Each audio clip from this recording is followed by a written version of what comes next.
अगर आपकी वेबसाइट का ट्रैफिक डाउन हो गया है, आपके कीवर्ड्स रैंक नहीं कर रहे, आपकी वेबसाइट को कोई पेनल्टी मिली है, यानी आपको लगता है कि आपकी वेबसाइट को पेनलाइज किया गया है, तो इसके बहुत सारे रीजंस हो सकते हैं।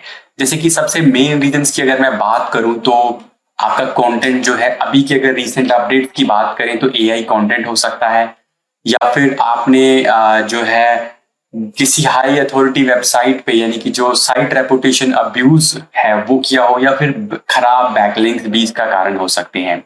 बट अगर आपने इसमें से कुछ भी नहीं किया है, आपका कंटेंट भी एआई का नहीं है, आप कंटेंट भी सही पब्लिश कर रहे हैं, तो उसके बाद ऐसा कौन सा रीजन है जिसकी वजह से वेबसाइट्स पेनलाइज होती हैं?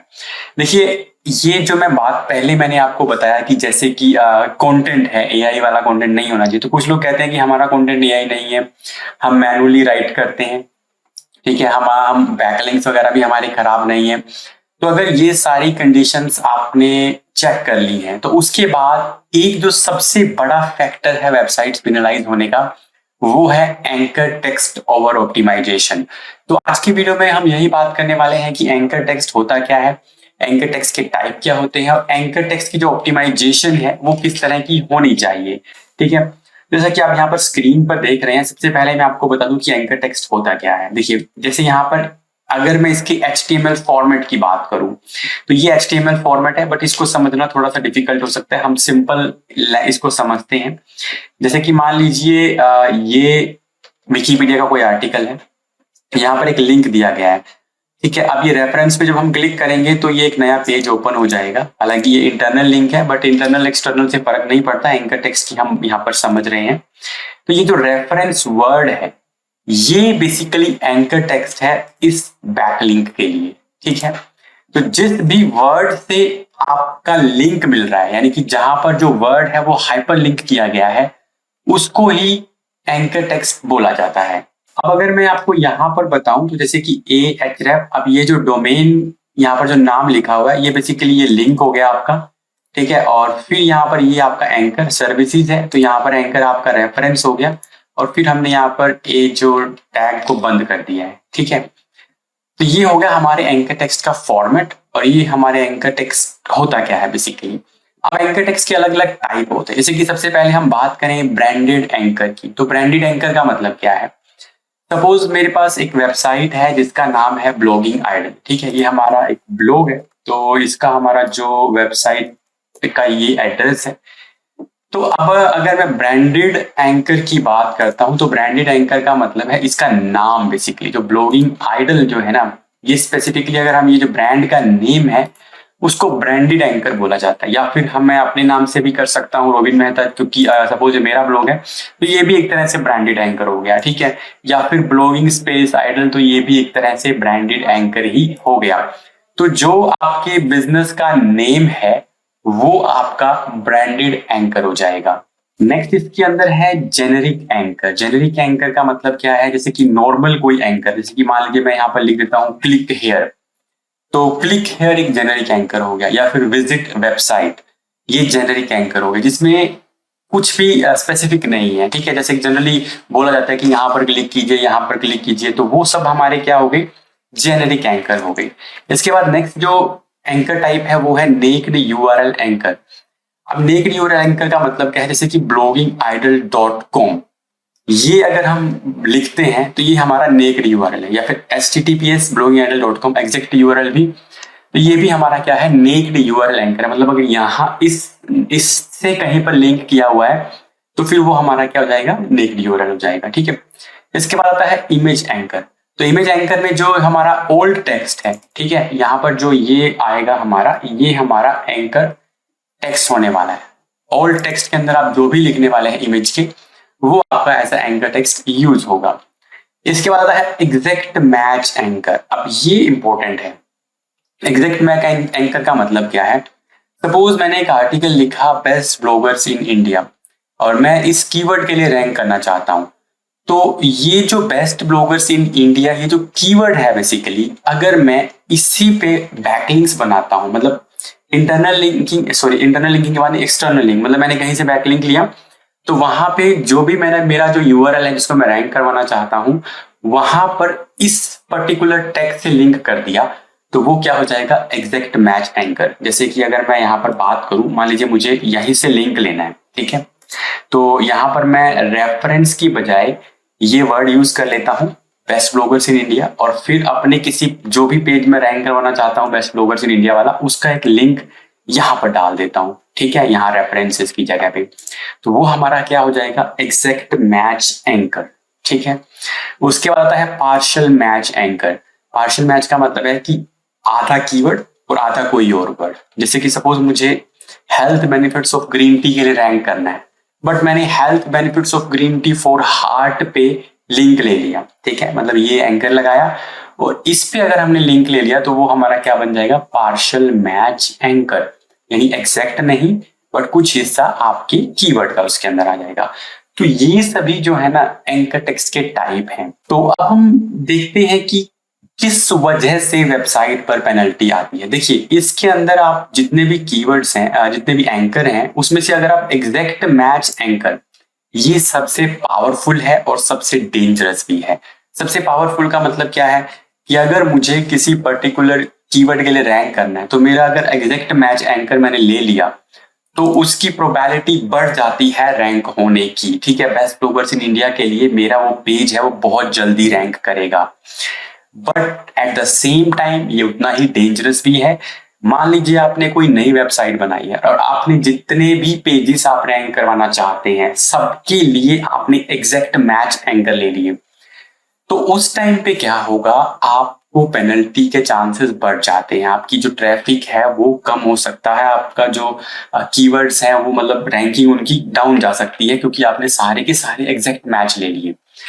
काफी टाइम पहले तक, 4-5 साल पहले तक अगर हम बात करें तो ये काम करता था, ठीक है। उस टाइम पे लोग एग्जैक्ट मैच एंकर ही लिया करते थे, बट आज के टाइम पे ये काम नहीं करता है। मतलब ये आपको आपकी वेबसाइट को पेनलाइज करवा सकता है, क्योंकि अब पहली बात तो गूगल सिर्फ इस पर डिपेंडेंट नहीं है, वो पूरा कॉन्टेक्स्ट समझता है। आज के टाइम पे जब आपको मान लीजिए आपको कहीं से लिंक लेना है तो बेस्ट तरीका क्या है, आज के टाइम पे गूगल क्या करता है, आज के जहां जैसे मान लीजिए आपने कहीं पे लिंक लिया, मान लीजिए मैंने यहाँ पर ये रेफरेंस वर्ड डाला है, तो इसके ऊपर के पैराग्राफ और नीचे के मतलब ये इसके आसपास का जो टेक्स्ट है ना, उस पूरे टेक्स्ट के बेसिस पे ये गूगल डिसाइड करता है कि ये जो लिंक है जहां पे ये जा रहा है, वो जो पेज है वो किस टॉपिक के बारे में है।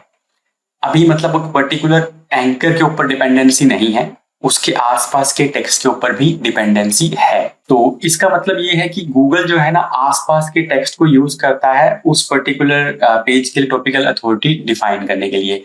तो अब अगर आपको कहीं लिंक लेना है तो आप अपने कीवर्ड को, मान लीजिए यहां से आप लिंक ले रहे हैं, तो आप अपने कीवर्ड को इसके जितना क्लोजली रख सकते हैं उतना क्लोजली आप रखिए। एग्जैक्टली उसी पे लेने की बजाय जहां पे लिंक जा रहा है उसके आसपास रखिए, और उसके आसपास का जो टेक्स्ट है वो रेलेवेंट होना चाहिए उस पर्टिकुलर पेज के, ठीक है। तो ये जो है ना स्ट्रेटेजी आज के टाइम पे हमको फॉलो करनी है। अब मान लीजिए आपको चेक करना है कि आपकी वेबसाइट पे कहीं एंकर टेक्स्ट का ओवर ऑप्टिमाइजेशन तो नहीं है, तो उसके लिए आप एक टूल यूज कर सकते हैं, जैसे कि सैमरश एक टूल है। तो सैमरश में बेसिकली आपको करना क्या है, आपको अपना वेबसाइट का नेम एंटर करना है, बैकलिंक एनालिटिक्स में आप जाएंगे और फिर एंकर पे आपको क्लिक कर देना है।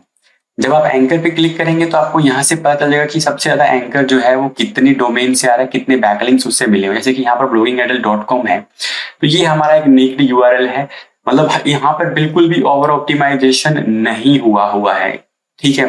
किसी भी पर्टिकुलर जैसे ब्लॉगर वेबसाइट या किसी भी चीज के लिए नहीं हुआ है।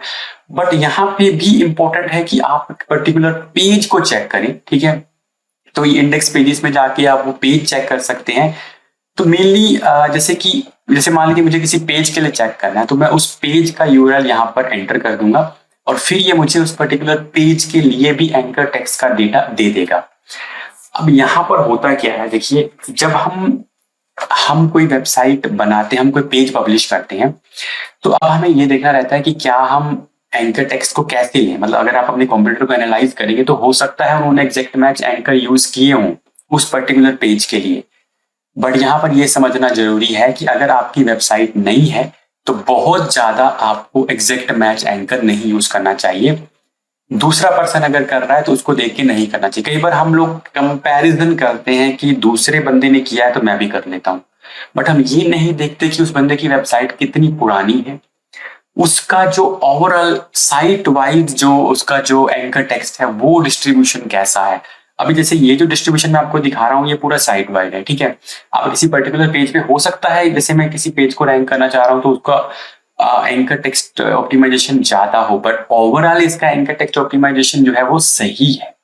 तो ओवरऑल अगर आपका सही आ रहा है, बहुत से ऐसे आपके एंकर टेक्स्ट हैं जो मिक्स्ड हैं या कंबाइन है, जैसे कि जेनरिक है, तो फिर उसमें दिक्कत नहीं है। बट आप अगर बिल्कुल ही नई वेबसाइट और बहुत ज्यादा एग्जैक्ट मैच आपको नहीं लेना है, लेकिन एक चीज आप कर सकते हैं, जैसे मान लीजिए आप शुरू कर रहे हैं तो आपने कोई नया पेज पब्लिश किया, तो शुरू में आप एक या दो जो लिंक है वो आप एग्जैक्ट मैच से ले सकते हैं, और बाद में फिर आप कुछ जेनरिक और कुछ नेक्ड यूआरएल जितने भी टाइप के मैंने आपको जो है एंकर बताए हैं, जैसे कि सपोज ये हो गया हमारा जेनरिक हो गया, नेक्ड इमेज एग्जैक्ट मैच नहीं लेना है, ब्रांडेड एंकर, तो सब तरह के एंकर आप लें, ठीक है। एक या दो से आप शुरू कर सकते हैं एग्जैक्ट मैच, फिर आपको एक बार एनालाइज करना पड़ेगा कि क्या और क्या हमारा वो पेज रैंक कर रहा है या नहीं कर रहा है, ठीक है।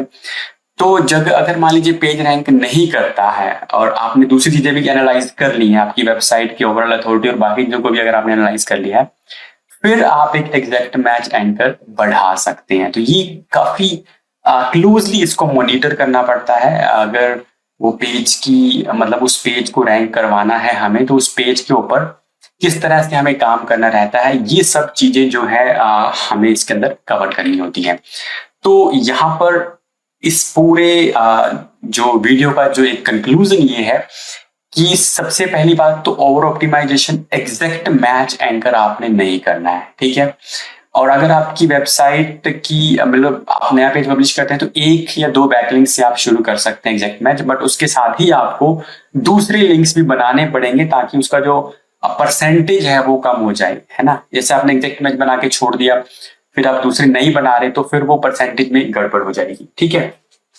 तो एक ये चीज हो गई। दूसरा ये है कि अगर आपको पूरी वेबसाइट के लिए अगर मैं आपको बताऊं तो एक छोटा सा डेटा है, जैसे कि 70 to 75% आप ब्रांडेड एंकर लें अपनी पूरी वेबसाइट के लिए, 20% नेक्ड यूआरएल लें, ठीक है। अभी यहाँ पर जो डेटा था हमारे पास उसके अंदर नेक्ड यूआरएल ज्यादा थे, बट ब्रांडेड पे आपको ज्यादा फोकस करना है, ठीक है। देन 5% जेनरिक, उसके बाद पार्शियल मैच और एग्जैक्ट मैच, ये जो है इसका ओवरऑल परसेंटेज 5% से कम रहना चाहिए। ये पूरी वेबसाइट की बात हो रही है। तो अगर ये डाटा लेके चलेंगे तो फिर आपकी जो वेबसाइट है वो पेनलाइज नहीं होगी। बट अगर मैं इंडिया के पर्सपेक्टिव में बात करूं तो बहुत ज्यादा वेबसाइट जो जिनका ट्रैफिक कम हुआ था, मोस्टली उनके अंदर जो थी वो एआई कंटेंट वाली इशू था, वो ज्यादातर लोग एआई कंटेंट से कर रहे थे। और अभी रिसेंटली जो है गूगल ने अपनी जो क्वालिटी रेटर गाइडलाइंस है उनको भी अपडेट किया था। उसमें बोला था कि जो लोग मेजर कंटेंट अपना एआई से लिख रहे हैं वो उनको मतलब आप वर्स्ट काइंड ऑफ कैटेगरी में रखना है, तो ठीक है। तो एआई वाला तो कंटेंट नहीं होना चाहिए। तो दूसरे भी जो अपडेट्स हुए थे वो मैंने अपनी पुरानी वीडियोस में गूगल अपडेट्स की वीडियो के अंदर मैंने कवर किया है, तो वो आप चेक कर सकते हैं। सभी गूगल अपडेट्स इस चैनल पर आपको मिल जाएंगे। आपका कोई डाउट है एंकर टेक्स्ट को लेके तो आप पूछ सकते हैं। मैं ऑलमोस्ट सभी के सभी कमेंट्स को रिप्लाई करता हूँ, थोड़ा बहुत डिले हो सकता है बट ऑलमोस्ट सभी कमेंट्स को हम रिप्लाई करते हैं। तो आई होप आपको वीडियो पसंद आया होगा। कोई डाउट है तो आप कमेंट करके पूछिएगा जरूर और वीडियो को लाइक कर दीजिएगा। मिलता हूँ आपसे नेक्स्ट वीडियो के अंदर।